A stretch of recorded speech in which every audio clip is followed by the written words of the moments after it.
El hipertiroidismo. El hipertiroidismo es una situación clínica caracterizada por un exceso de hormonas tiroideas circulantes. Se estima que su prevalencia es alrededor de 1% en la población general y tiene una predisposición por el sexo femenino, en todas las edades de la vida. Entonces, para empezar, algunas definiciones. ¿Qué se entiende por tirotoxicosis? La tirotoxicosis es un exceso de hormonas tiroideas, ya sea de origen endógeno, producidas por la misma tiroides, o origen exógeno por la administración de fármacos. El hipertiroidismo es el exceso de la función de la hormona de la glándula tiroidea. Generalmente hay un aumento de las hormonas T4, la tiroxina y la T3 triotironina, pero hay situaciones en donde existe solo aumento de la hormona T3 libre con un rango normal de la hormona T4. Este suceso se llama la toxicosis y es muy común, sobre todo en pacientes con bocio multinodular tóxico o adenoma tóxico, como vamos a ver más adelante. Otra definición importante es el fenómeno de Job-Basedow. ¿En qué consiste? Tras administrar grandes cantidades de yodo, pacientes predispuestos, como son los pacientes con adenoma tóxico principalmente y bocio multinodular tóxico, desarrollan tirotoxicosis, es decir, hipertiroidismo. Y el otro es el fenómeno de Wolff-Chaikoff, que es el efecto contrario, en donde tras administrar cantidades farmacológicas de yodo, lo que pasa es una inhibición de la organificación, es decir, el yodo inorgánico que es captado por el folículo tiroideo no es transformado a yodo orgánico, por lo cual no puede ser utilizado y hay una disminución de la síntesis de hormonas tiroideas. Entonces, recordar, Job-Basedow, para recordar, más adelante vamos a ver la enfermedad de Graves-Basedow, que es la característica del hipertiroidismo, Basedow. Entonces, si ya ven Basedow, relaciónenle con tirotoxicosis. Y el otro Wolff-Chaikoff, sobre todo como una disminución de la producción de hormonas tiroideas. La etiología, si es primaria, es a nivel de la tiroides, si es secundaria es a nivel de la hipófisis y si es terciaria es a nivel del hipotálamo. Las tres tienen por característica un aumento de las hormonas tiroideas. T3 y T4 están aumentadas. Las secundarias hay un aumento adicional de la TSH, lo que no pasa con el de origen primario, donde por un efecto de retroalimentación negativa lo que va a suceder es una disminución de la TSH. Entonces, una TSH aumentada es característica de la hipertiroidismo secundario, origen hipofisiario, y la terciaria por un aumento de la TRH. La etiología. Entonces, hay un aumento de la T3 y T4.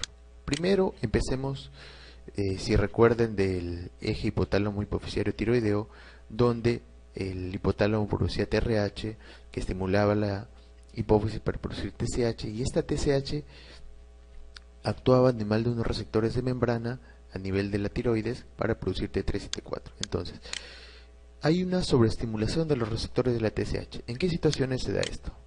Recuerdan también cuando hicimos al inicio, puede ser por causas inmunológicas, es decir, anticuerpos con estructura similar a la TSH que se unen a su receptor y van a producir una sobreproducción de hormonas tiroideas. Esto es característico de la enfermedad de Graves, que es la principal causa de hipertiroidismo. Entonces recuerdan, la principal causa de hipertiroidismo es la enfermedad de Graves. Otras causas es, recuerdan que también que la TSH tenía estructura similar, sobre todo la cadena alfa con la LH, FSH y la HCG beta, o gonadotropina coriónica.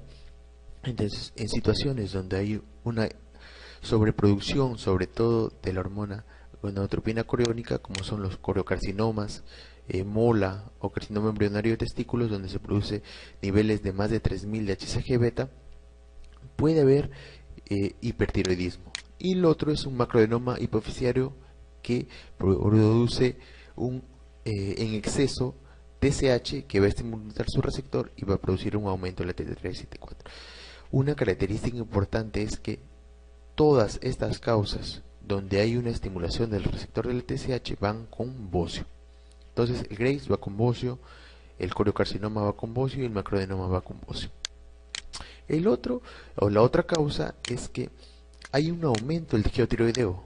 como son los casos del bocio modular tóxico, donde se producen múltiples nódulos que tienen autonomía y producen hormonas tiroideas en exceso, y es la principal causa en ancianos. Entonces el bocio multinodular tóxico o enfermedad de Plumber es la principal causa de hipertiroidismo en ancianos, y lo otro es el adenoma tóxico, que también es característico en ancianos.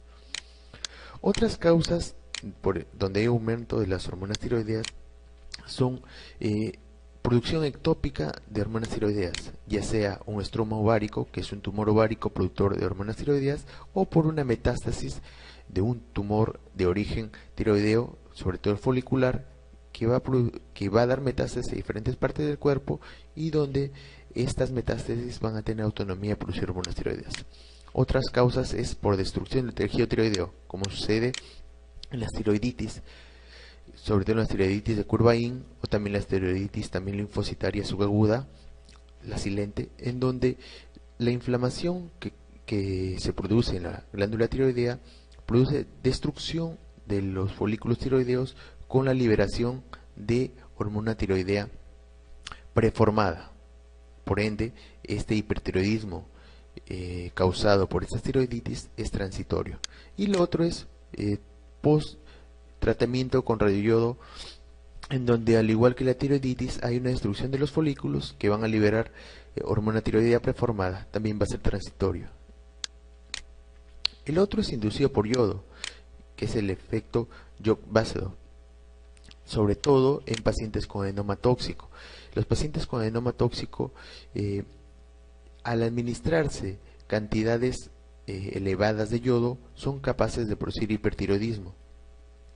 Se cree que esto se da porque estos pacientes con adenoma tóxico desarrollan autonomía y no producen hipertiroidismo, debido a que la administración de yodo se encuentra dentro de los valores normales. Y con lo consiguiente, si nosotros administramos grandes cantidades de yodo, este tejido tiroideo que ya alcanzó autonomía es capaz de producir hormona tiroidea. Y la otra es la tirotoxicosis ficticia, donde puede ser pacientes, sobre todo pacientes que utilizan hormonas tiroideas para bajar de peso, y el otro que puede ser en forma iatrogénica, un exceso de dosis. Entonces vamos a hablar primero de la principal causa de hipertiroidismo, que es la enfermedad de Gray-Basedow. Algunas características. Como ya mencionamos, la enfermedad de Graves es muy frecuente en mujeres. La relación es 5/1 con respecto a los hombres. La prevalencia es que es muy raro en niños, rarísimo, y hay una predisposición genética, sobre todo con los haplotipos LH, DR3 y B8. Como ya dijimos, hay una producción de autoanticuerpos, sobre todo inmunoglobulina G, que va a producir la característica TSI, que es la inmunoglobulina estimulante de la tiroides, y también se puede producir otros anticuerpos como la TCAB. Como esto es producida por anticuerpos, generalmente se asocia con otras enfermedades inmunológicas como artritis reumatoide, lupus, anemia perniciosa, etc. Lo otro, ¿cuáles son las manifestaciones características de la enfermedad de Graves? Primero, se produce un hipertiroidismo. El otro es que hay un bocio. El otro es que hay alteraciones extratiroideas, como son una oftalmopatía y una dermatopatía. Generalmente la oftalmopatía y la dermatopatía, que es el mixedema pretibial, se relacionan con la producción de anticuerpos, sobre todo el TCI. El hipertiroidismo, bueno, no hay mucho que hablar de ello, un exceso de hormonas tiroideas, y las manifestaciones, ya lo vamos a ver más adelante, porque sus manifestaciones clínicas van a ser similares a las otras causas de hiperfunción tiroidea. El bocio difuso, sí hay que manifestar que acá es un bocio simétrico, donde hay un exceso de vascularización que se manifiesta con una auscultación de soplo, incluso se puede sentir el tril, y es la manifestación más frecuente de la enfermedad de Graves. Entonces, si nos preguntan cuál es la manifestación más frecuente de la enfermedad de Graves, vamos a responder el bocio difuso. Y para adelantar, ¿cuál es la manifestación menos frecuente de la enfermedad de Graves? Es el mixedema pretibial. Entonces recuerden, es un bocio difuso,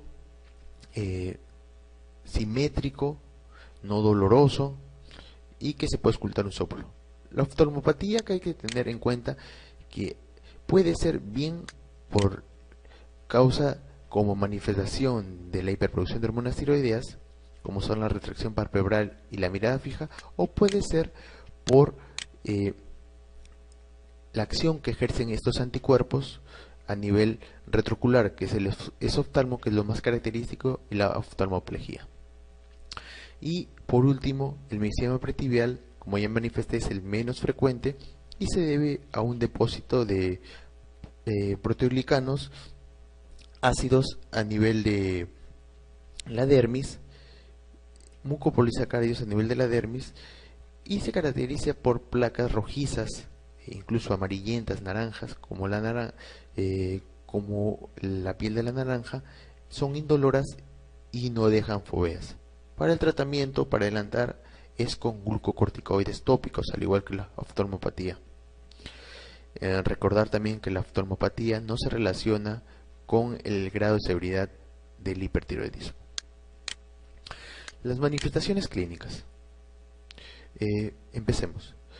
Si vamos en orden según el orden alfabético, si empezamos con la F, característicamente el exceso de hormonas tiroideas, como ya manifestamos, tiene un efecto cronotropo e inotropo positivo. Entonces va a haber arritmias.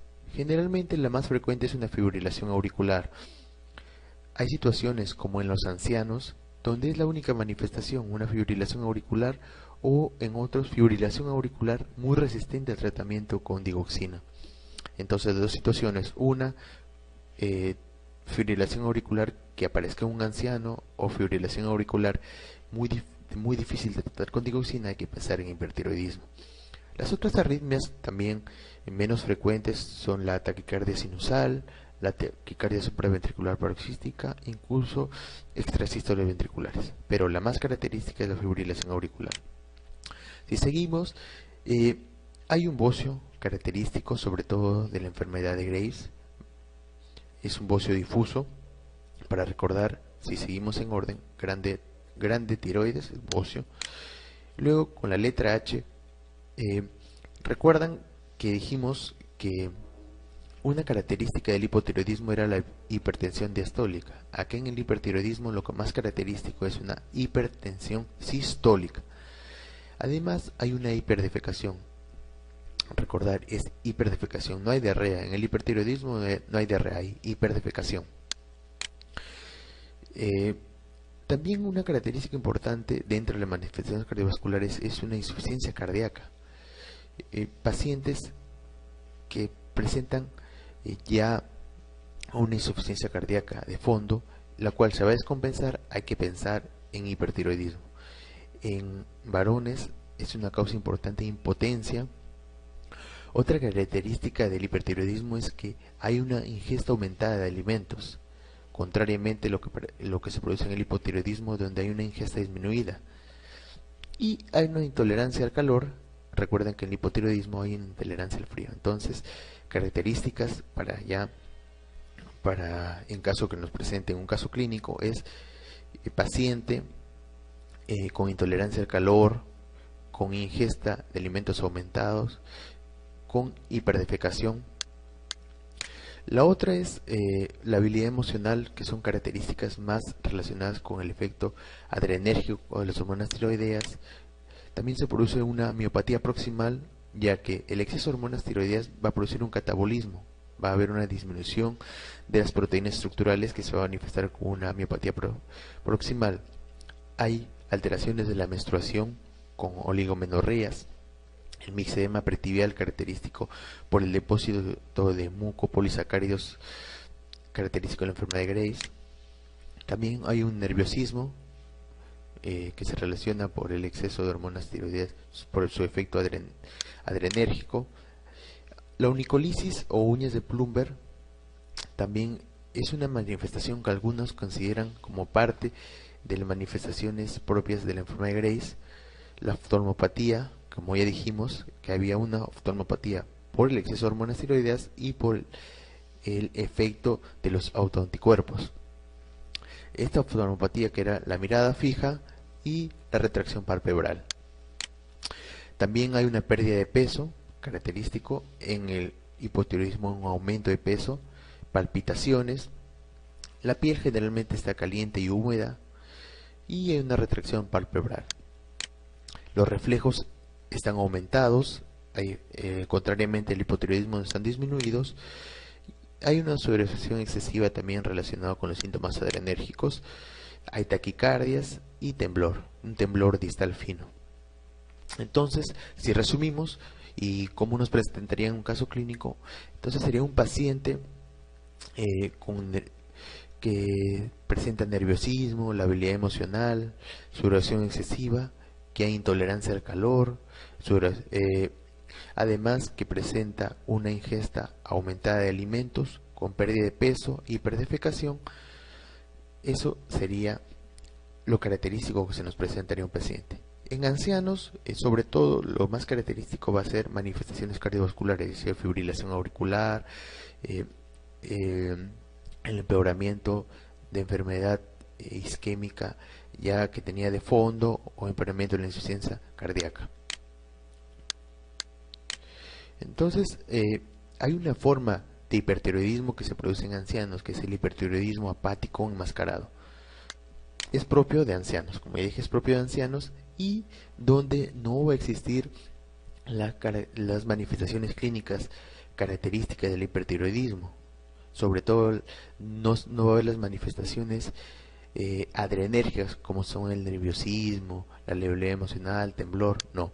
Las características van a ser, primero, un paciente apático, con baja de peso, con síntomas cardiovasculares, insuficiencia cardíaca, fibrilación auricular, que es lo más característico, deprimido, con debilidad muscular y con enlentecimiento.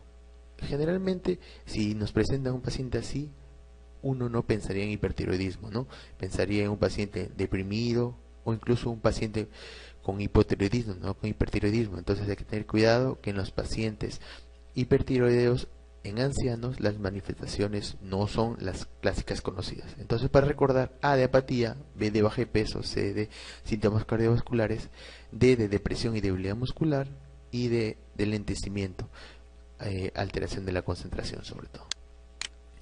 Para el diagnóstico, entonces vamos a nuestro esquema. Primero hay un aumento en el primario, tanto como el secundario, un aumento de las hormonas tiroideas T3 y T4. ¿Qué se produce en el hipertiroidismo primario? Por un efecto de retroalimentación negativa va a haber una inhibición de la producción de TSH. Entonces, lo característico del hipertiroidismo primario es T3 y T4 elevado con TSH disminuida. Niveles normales o elevado de TSH ya descartan hipertiroidismo primario. ¿Y qué sucede con el hipertiroidismo secundario? También hay un aumento de la T3 y la T4, pero a diferencia del hipertiroidismo primario, hay un aumento de la TSH. Entonces, ¿cuál sería el primer examen que ustedes pedirían como screening si sospechan de pacientes con hipertiroidismo? Bueno, T3 y T4 están elevados en ambos. Lo que nos ayudaría es la TSH. Por ende, la TSH es el método de screening inicial. Entonces, si ustedes sospechan de un paciente con hipertiroidismo, lo primero que hay que pedir es la TSH. Si la TSH sale disminuida o aumentada, para confirmar vamos a pedir hormonas tiroideas, sobre todo T4 libre, aunque en pacientes ancianos con adenoma tóxico o bocio multinodular tóxico se produce la toxicosis caracterizada por un aumento de la T3. En esos casos hay que pedir T3 libre. Entonces tenemos el paciente con enfermedad de Graves caracterizado por un aumento de las hormonas tiroideas T3 y T4 en su fracción libre y una TSH disminuida o indetectable. Entonces, para pedir otros exámenes que nos ayudan a confirmar, si vamos a pedir imágenes, podemos pedir una ecografía donde va a haber un busto difuso y lo característico a la gamangrafía, que es una captación homogénea y difusa, lo que no se va a ver en otras causas como el bocio multinuclear tóxico, donde hay una captación de múltiples nódulos, o en el adenoma tóxico, donde hay una captación por un solo nódulo o adenoma, y con el blancamiento o inhibición de la captación del resto del tejido tiroideo. Si pedimos también, esto es una enfermedad inmunológica, entonces hay que pedir anticuerpos, sobre todo la TCI, y para complementar se puede pedir, aunque no se utilice retina, pero es característico de una disminución del colesterol, hay un aumento de la TGO, TGP y la fosfatasa alcalina. Entonces, recordar que la enfermedad de Graves va con una captación homogénea y difusa a la gamangrafía. El tratamiento. El tratamiento de hipertiroidismo tenemos que diferenciar dos. El inicial, que va a ser con tionamidas, que son los antitiroideos, que es el tratamiento de elección inicial. Y como coayudante se puede utilizar los beta bloqueantes, el yodo inorgánico y los contrastes, e incluso los glucocorticoides. Y como tratamiento definitivo hay dos opciones: bien el radioyodo con yodo 131 o la cirugía. Entonces, el tratamiento inicial, sobre todo en pacientes menores de 40 años, va a ser con antitiroideos, y el tratamiento definitivo, sobre todo en pacientes mayores de 40 años, es el radioyodo. Vamos a ver más adelante. Entonces, para entender, acá, recuerdan en la imagen del inicio, llega nuestro yodo inorgánico y va a entrar al endotelio folicular, a las células del folículo tiroideo, mediante un transportador NIS. Entonces, si queremos evitar que este yodo ingrese y así inhibir las interhormonas tiroideas, vamos a utilizar el yodo inorgánico. El yodo inorgánico va a inhibir el ingreso de yodo al folículo tiroideo. Luego, si queremos inhibir la organificación del yodo, es decir, el paso de yodo inorgánico a orgánico, también podemos utilizar el yodo inorgánico. Si queremos inhibir la yodación con ese yodo ya organificado de la tiroglobulina, o la unión o conjugación de las monoyodotironina o diyodotironina, vamos a utilizar los antitiroideos. Los antitiroideos van a actuar a nivel de la peroxidasa tiroidea. Y si queremos evitar que ya la hormona tiroidea totalmente formada se elimine o salga a la circulación, también podemos utilizar el yodo inorgánico. Si queremos inhibir la deyodación de T4 a T3 a nivel periférico en el riñón y el hígado, tenemos muchas opciones. Acá podemos utilizar el propanolol, que es un beta bloqueante, glucocorticoide a grandes dosis. De los antitiroideos, el único que actúa inhibiendo la deyodación de T3 a T4 es el propiltiuracilo, y también se puede usar el yodo, sobre todo como contraste. Entonces, si se dan cuenta, ustedes se imaginarían cuál es la mejor forma de tratar a un paciente hipertiroideo. Bueno, el yodo inorgánico sería la mejor opción, ¿no?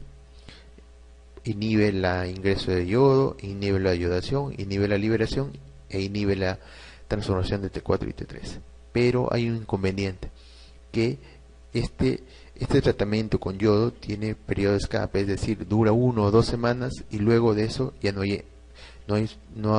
se elimina este efecto. Es por eso que se utiliza siempre asociado a antitiroideos, que es el tratamiento de elección, ya que inhibimos la síntesis, no se va a formar hormona tiroidea, no se va a liberar porque no se forma, y si utilizamos propiltiuracilo, la ya formada y liberada no se va a transformar de T4 a T3, que es la forma metabólicamente activa, la T3.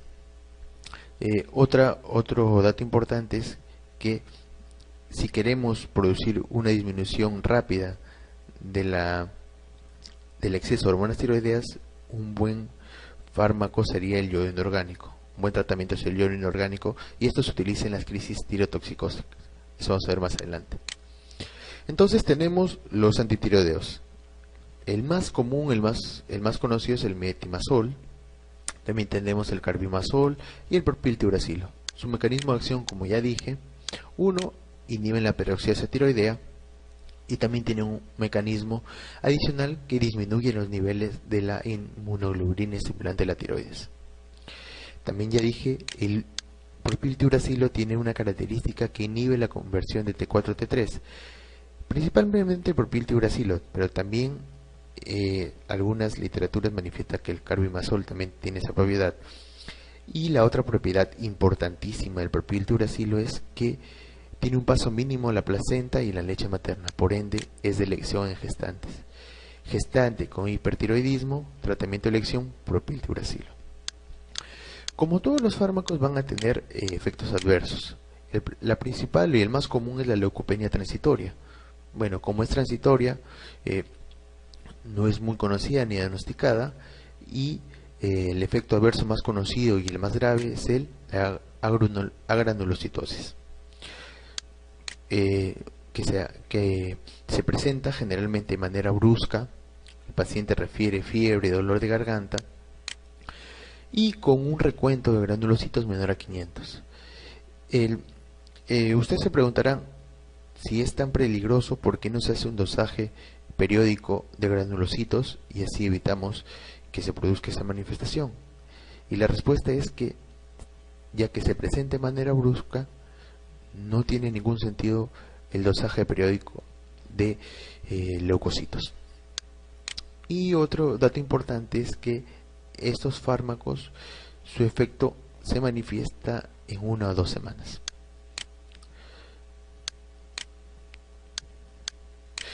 Bueno, lo otro es los fármacos que acompañan a los antitiroideos, como son los beta bloqueantes, sobre todo el propanolol.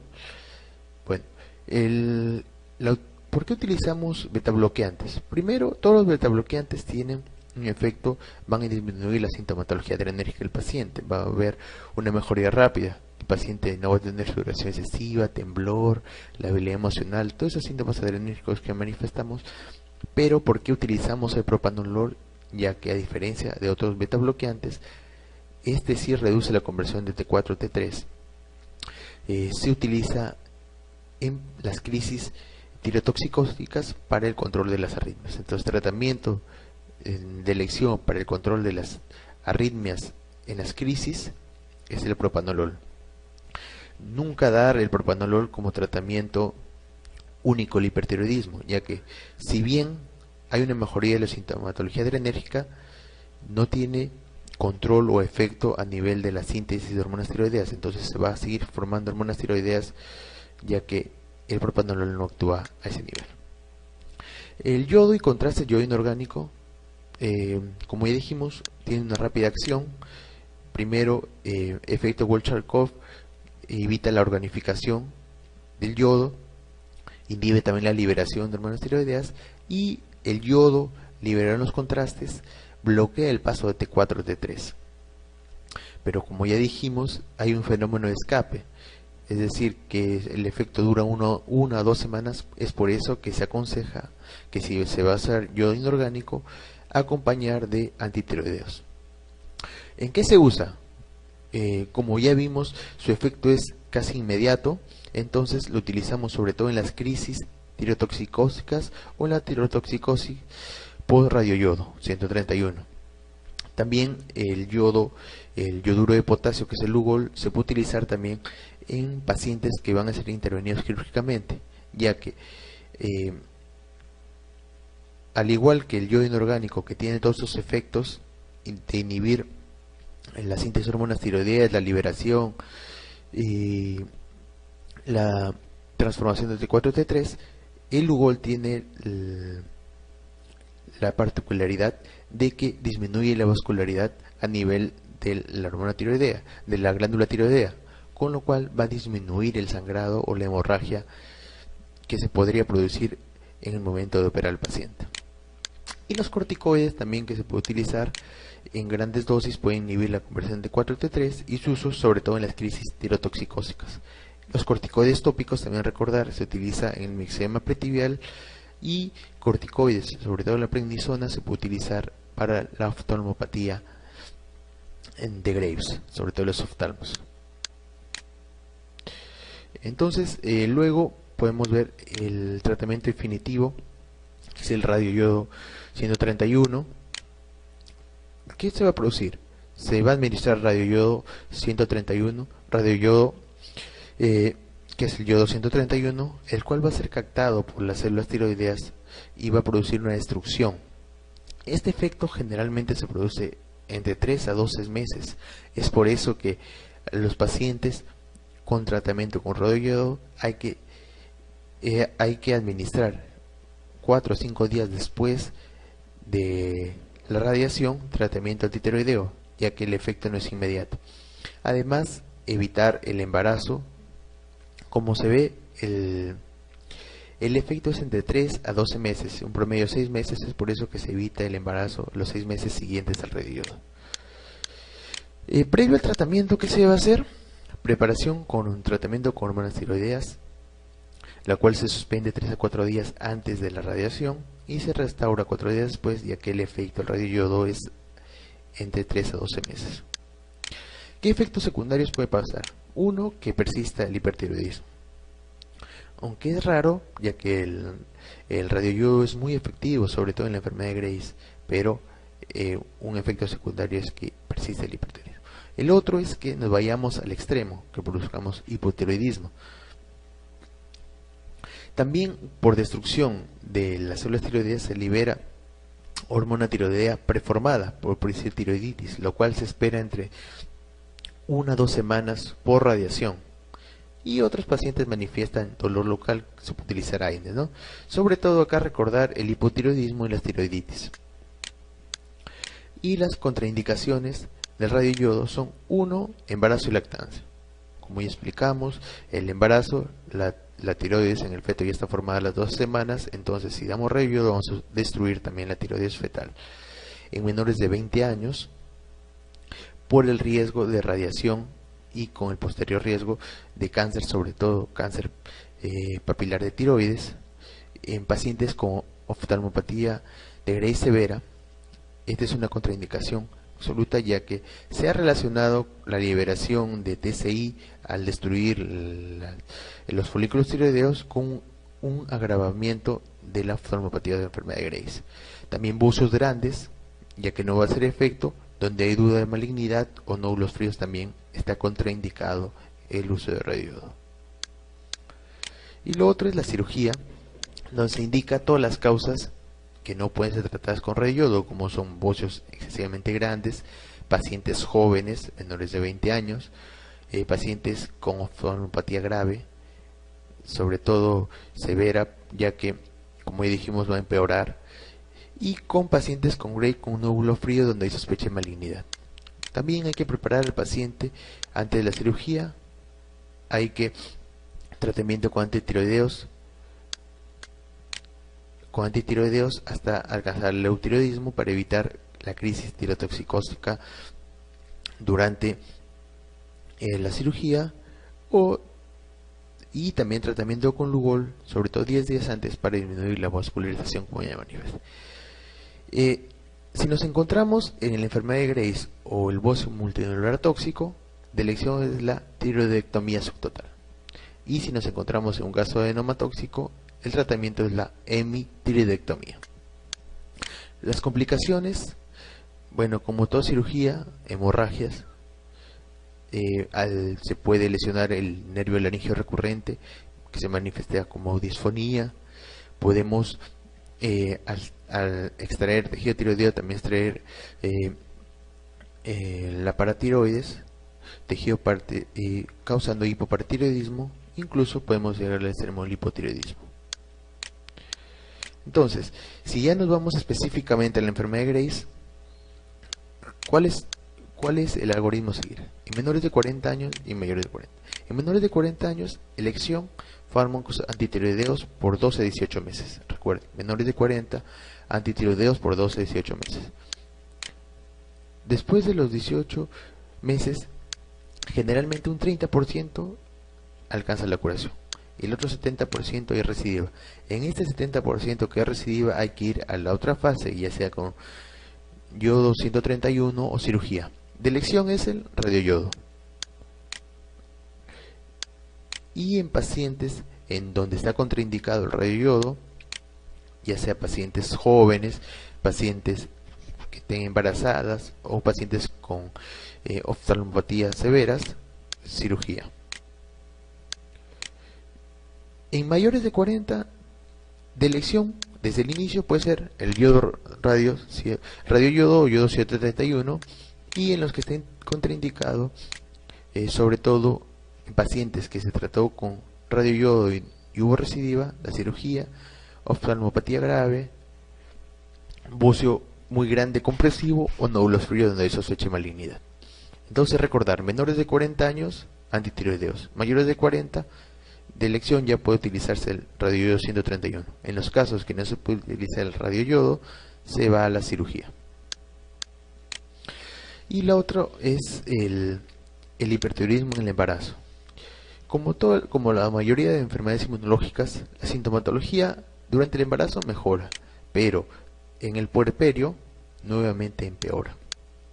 Entonces, si hay una mujer hipertiroidea y sale embarazada, de elección propiltiuracilo, por su ya que pasa en poca cantidad la barrera placentaria, y el objetivo es mantener el T4 libre en el límite alto de la normalidad.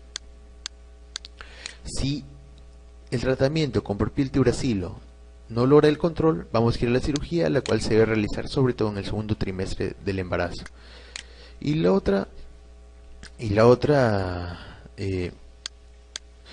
forma que se puede presentar el hipertiroidismo de embarazadas es que una mujer con tratamiento habitual con metimazol salga embarazada. ¿Qué hacer en estos casos? Es mantener el tratamiento con metimazol, pero como la sintomatología mejora durante el embarazo, a dosis bajas. Ya recuerden, en el embarazo no dar propanolol, no dar radioyodo ni ioduros, están contraindicados. La otra forma es el bocio multinodular tóxico. Es la primera causa de hipertiroidismo en ancianos. Sobre todo, como todas las enfermedades tiroideas, es más frecuente en mujeres y se da sobre todo en pacientes que han tenido múltiples nódulos a nivel tiroideo y los cuales han desarrollado con el paso del tiempo hipertiroidismo de manera larvada. La sintomatología, como es en ancianos, sobre todo, son cardiovasculares, fibrilación auricular, insuficiencia cardíaca, arritmias, palpitaciones y síntomas compresivos en caso de que sea excesivo el crecimiento. ¿Cómo se manifiesta? Como todos, el TSH va a estar suprimido por un aumento de las hormonas tiroideas de 3T4. A la ecografía se va a ver múltiples nódulos hipercactantes, y lo característico, no olvidar, a la gammagrafía son nódulos fríos y calientes, alternancia de nódulos funcionantes calientes y nódulos fríos que son hipocactantes. ¿Cómo se trata? De elección, radioyodo, siempre es de elección, pero en caso de pacientes en el cual esté contraindicado el tratamiento con radioyodo o donde haya recidiva, se va a recurrir a la cirugía, donde se realizará una tiroidectomía subtotal. ¿En qué pacientes se recurre a la cirugía? En jóvenes, en grandes bocios de gran tamaño o donde haya duda de malignidad. Y el otro es el adenoma tóxico, también característico de ancianos, sobre todo en mujeres de 30 a 50 años, también muy característico como todas las enfermedades tiroideas en mujeres, y se tratan de un adenoma único con un diámetro siempre o casi siempre mayor de 3 centímetros. La malignidad es sumamente rara, y al igual que todas las causas primarias de hipertiroidismo, TSH indetectable, T3 y T4 elevadas, pero una característica del adenoma tóxico y también del bocio multinodular tóxico es que puede haber una elevación aislada de la T3, lo que se conoce como toxicosis.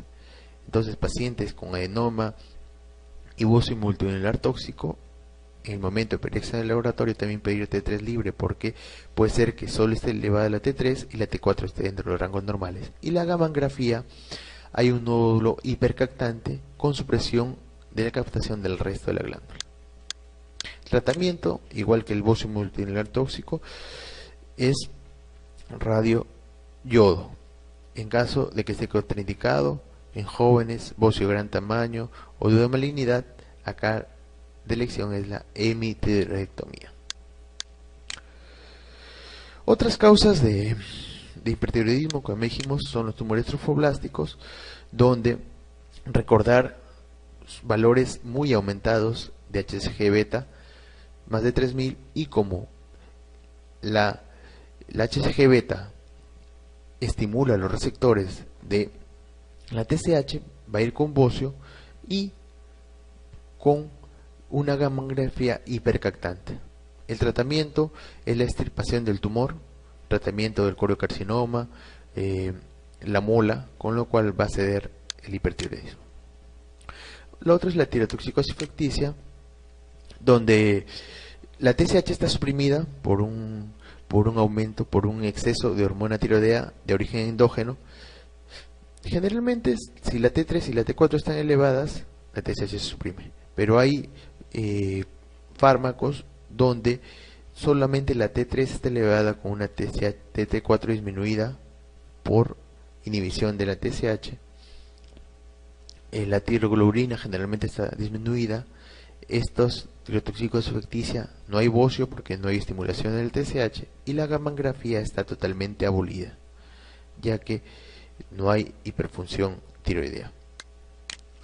El hipertiroidismo secundario y terciario generalmente son macroadenomas. Como se produce exceso de TSH que estimula el receptor de TSH, va con bocio. La TSH está elevada o normal y hay una ausencia de respuesta al test de la TRH, también característico, y también la gamangrafía hay un bocio difuso hipercaptante. También la forma extrema del hipertiroidismo es la tormenta tiroidea, que se manifiesta con irritabilidad, delirio, incluso coma. Pacientes tienen temperaturas de 41 o más, hipotensos, arritmias. Entonces, ¿qué hacer en estos casos? Primero, bloqueo la transformación, es decir, la hormona tiroidea liberada ya en sangre, evito que se transforme en la T4 y la T3, y así evito el efecto metabólico, que es principalmente la T3. El otro es bloqueo la liberación. Evito que la hormona tiroidea ya formada en los folículos tiroideos sea liberada a nivel del torrente sanguíneo. Y lo otro, inhibo o la síntesis o formación de hormonas tiroideas. Para bloquear la transformación, propiltiuracilo, metabloqueantes, sobre todo propanolol, hidrocortisona y yodo, sobre todo contrastes. Para bloquear la liberación, se puede utilizar el yoduro, sobre todo el lugol, y para bloquear la formación, el propiltiuracilo yoduro. Entonces, tratamiento de pacientes con tormenta tiroidea: el yoduro, sobre todo el lugol, el propiltiuracilo, beta bloqueantes propanolol, la hidrocortisona. Y para la hipertermia se aconseja utilizar la clorpromacina. Entonces, para recordar, ya que algunos casos clínicos se presentan como cuál tiene bocio y cuál no tiene bocio. Entonces, todas las causas que estimulan los receptores de la TSH, como son la enfermedad de Graves, donde la TSI estimula la TSH, enfermedades trofoblásticas, donde el exceso de HCG beta estimula el receptor del TSH, los macroadenomas productores del TSH producen bocio. Y todas las causas donde hay una hiperfusión tiroidea van a ser hipercaptantes a la gamangrafía. Entonces, en la enfermedad de Graves se estimula el TSH, se produce hay un exceso de función tiroidea. En la enfermedad trofoblástica también, al estimular la TSH, estimula que haya más función de la glándula tiroides, igual a los macroadenomas. El bocio multinodular tóxico también, ya que va a haber un exceso de función tiroidea. Una parte del tejido se hace hiperfuncionante, autónomo, y por eso va a haber una captación alternada de nódulos fríos y calientes, y el adenoma tóxico donde hay una captación de una sola parte del tejido con la supresión de la captación del resto del tejido. Entonces, enfermedad de Graves, enfermedad trofoblástica, macroadenomas, productores de TSH, bocio multinuclear tóxico, adenoma tóxico, la gamangrafía son hipercaptantes. Todo el resto de causas son hipocaptantes. Entonces, todas las hipercaptantes, las hipocaptantes, tiroiditis, la tiroiditis hay liberación de hormona ya formada, entonces no hay aumento de la función. El fenómeno de John Basedow, si bien acá, esta es la excepción a la regla, donde si bien acá sí hay un aumento de la función tiroidea, pero el tejido tiroideo está tan saturado de yodo que no va a captar la gamangrafía, entonces va a haber una gamangrafía abolida. La tirotoxicosis facticia, el exceso de hormona tiroidea es exógeno, el estroma ovárico y la metástasis de cáncer folicular también, el exceso de hormona tiroidea es extratiroideo. Entonces vamos a las preguntas. Esta pregunta que vino en salud dice: respecto a la enfermedad de Graves-Basedow, ¿no es cierto que 1. Su frecuencia es 10 veces menor en los varones? Cierto. La enfermedad de Graves-Basedow, como todas las enfermedades tiroideas, son más frecuentes en mujeres. Entonces este sí es verdad. La dermopatía es una manifestación extratiroidea de la enfermedad y está mediada por la activación inmunológica de los fibroblastos. Cierto. La dermopatía, sobre todo el mixedema pretibial, le dije que tanto el mixedema pretibial como la oftalmopatía se deberían a la acción inmunológica de la TCI. Y en el caso de la dermopatía, hay una estimulación de los fibroblastos que va a producir un exceso de depósito de mucopolisacáridos. El tratamiento con radioyodo puede empeorar la enfermedad ocular. Claro, recuerden que una contraindicación de la oftalmopatía grave era que no se podía utilizar en el radioyodo. Una contraindicación del radioyodo era la oftalmopatía grave. Las tasas máximas de remisión son las 18-24 meses de tratamiento con antitiroideos. Sí, generalmente son de 12 a 18 meses de tratamiento con antitiroideos. Luego de eso se evalúa cuáles. Pero el 30% de casos comienza en la infancia. El hipertiroidismo en la infancia es realmente raro. Entonces, esa no es. Otra. Mujer de 48 años acude a su consulta con las siguientes pruebas: TSH suprimida. TSH suprimida que nos hace pensar hipertiroidismo. T4 libre, normal, y T3 libre. Entonces una toxicosis. Generalmente se presentaba en bocio multinuclear tóxico o adenoma tóxico. Entonces, hipertiroidismo, por ahí puede ir. Anticuerpos, antiperoxidasa positivos y antitiroglobulina, que son los microsomales característicos. La presencia de anticuerpos, antiperoxidasa y antitiroglobulina positivos nos hace referencia de que sea la causa que está produciendo la hiperfunción de la hormona de la glándula tiroidea es de causa inmunológica. Y si ya nos dan los anticuerpos estimuladores de la tiroides positivos, que son los TCI, nos haría pensar mucho más en la enfermedad de Graves. También nos dice que en el cuello se palpa un bocio difuso irregular. Un bocio difuso, característica de la enfermedad de Graves. El diagnóstico más probable es, ahora vamos a ver, la ingesta de hormonas tiroideas. Bueno, la ingesta de hormonas tiroideas, para empezar, no estimula el receptor del TSH, entonces no hay bocio. Entonces descartamos esto. Enfermedad de Hashimoto.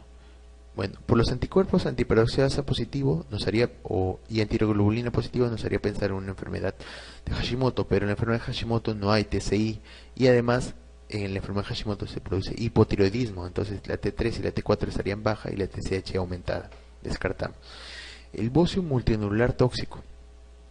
El bocio multinuclear, como su nombre le dice, hay diferentes nódulos, entonces no es un bocio difuso, sino es un bocio caracterizado por diferentes nódulos.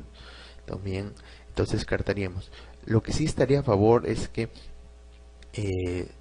la T3 estaría elevada, pero la principal causa de toxicosis era el adenoma tóxico. Entonces, la enfermedad de Graves, Bueno, si hay anticuerpos antitiroideos, sobre todo TSI, lo más probable que es enfermedad de Graves. La tiroiditis no va con convulsión, también la descartamos. Entonces la respuesta es enfermedad de Graves. Mujer de 54 años de edad que presenta episodios frecuentes de sudoración, palpitaciones, nerviosismo, sensibilidad al calor incrementado. Todos estos son manifestaciones adrenérgicas. El apetito está aumentado y hay una pérdida de peso. El diagnóstico más probable es en el hipotiroidismo. Para empezar, hay una sensibilidad aumentada al frío. Entonces descartamos. La menopausia no tiene nada que ver con la pérdida de peso o aumento del apetito. La enfermedad de Addison, si bien hay una pérdida de peso, no hay relación con el apetito. En la enfermedad de Cushing generalmente hay un aumento de peso, es una obesidad troncular, vamos a ver más adelante. Lo que sí es característico de estas manifestaciones es del hipertiroidismo. ¿Cuál de los siguientes hallazgos es lo más característico de la enfermedad de Graves-Bassett? Entonces, ¿cuál era lo característico de la enfermedad de Graves? Primero, que se produzca un bocio, con un hipertiroidismo. Lo otro es con manifestaciones extratiroideas, que eran la oftalmopatía, y lo otro era la dermatopatía. Entonces, empecemos por abajo. Hay una hiperactividad y la habilidad emocional. Es cierto, esto es una manifestación, pero del hipertiroidismo, no es característico de la enfermedad de Graves. Cualquiera de las causas que producen hipertiroidismo podían ir con esta manifestación. Piel caliente y suave, al igual que la anterior alternativa, son manifestaciones generales del hipertiroidismo. Bocio nodular e hiperreflexia. El bocio del hipertiroidismo es un bocio difuso. La hiperreflexia es una característica también muy común del hipertiroidismo, pero no es característico de la enfermedad de Graves. O sea, sí se presenta en la enfermedad de Graves, pero no es patognomónico. Palpitaciones e intolerancia al calor también son características generales de todo hipertiroidismo. Lo que sí es característico de la enfermedad de Graves, y es de las 4 manifestaciones, que es el bocio difuso, la esoftalmo, entonces es la respuesta, y las otras manifestaciones, la dermatopatía y el hipertiroidismo. Entonces, esta pregunta, lo característico de la enfermedad de Graves, el bocio difuso y el esoftalmos. ¿Cuál de los siguientes es signo de hipertiroidismo? Engrosamiento y ronquera de voz es un signo de hipotiroidismo. La bradicardia no, ya que las hormonas tiroideas son cronotropas positivas. Entonces, si hay un exceso de hormonas tiroideas va a haber taquicardia. Entonces, bradicardia es del hipotiroidismo. Piel seca y gruesa también es una característica del hipotiroidismo. Tumefacción de manos, cara y extremidades también es una característica del hipertiroidismo. Pero pérdida de peso con aumento del apetito es muy característico del hipertiroidismo. Entonces, la respuesta es esa. Paciente de 38 años con enfermedad de Graves presenta tras 2 semanas de tratamiento con metimazol fiebre y odinofagia, o sea, dolor de garganta o dolor al ingerir alimentos, a la deglución, en relación como dolor de garganta. En esta situación se debe descartar inmediatamente que el paciente tenga cuál de estas alternativas. Entonces, primer antecedente, tratamiento con metimazol. Luego, ¿cuál es la manifestación que hay que considerar y es la más temida de este tratamiento? Es la agranulocitosis, que se manifestaba con fiebre alta y odinofagia o dolor de garganta, cualquiera. Entonces, respuesta es agranulocitosis. Faringitis toxicótica no tendría nada que ver con esto. Fiebre se produce, odinofagia se produce, pero en el momento del laboratorio no va a producir una disminución de los granulocitos. Una tiroiditis post-metimazol no se da, no existe. Fiebre medicamentosa tampoco. Acá la respuesta es granulocitosis. Las siguientes medidas terapéuticas, la más adecuada inicialmente para tratar una taquicardia extrema secundaria a la tirotoxicosis es la administración de, lo dijimos, el tratamiento de elección para las arritmias en las crisis era los beta-bloqueadores, el propanolol, ya que un efecto a nivel periférico que inhibía la degradación de T4 a T3. Entonces, respuesta propanolol. Esto se frecuente en zonas de diferencia y generalmente la evolución que sigue es un inocular tóxico es el siguiente. zonas donde hay deficiencia de yodo, donde se va a producir un bocio simple. Este bocio simple va a evolucionar a un bocio multinodular, un bocio nodular, que con el paso del tiempo se va a tener autonomía y va a producir hipertiroidismo y se manifestaría con bocio nodular tóxico. Entonces, no es frecuente en zonas sin deficiencia de yodo. Generalmente se presenta en zonas con escasa administración de yodo. Se agrava tras administración campaña de iodación en áreas de deficiencia de yodo. Recuerden el efecto Job-Basedow, donde al administrar grandes cantidades de yodo en pacientes que tenían tejido tiroideo autónomo, iban a producir hipertiroidismo, agravando la sintomatología. Entonces, esta sí es una característica. Vamos a ver las otras alternativas. Es más frecuente en el sexo masculino. Ninguna de las enfermedades tiroideas es más frecuente en el sexo masculino. Todas son femeninas. Es una lesión premaligna. El riesgo de malignidad es realmente bajo. Debe ser tratada preferentemente con fármacos antitiroideos. El tratamiento de elección del bocio nodular tóxico era radioyodo. Y en caso de pacientes jóvenes, pacientes con bocio muy grande, de malignidad, cirugía periodización era el radioyodo. Entonces, claves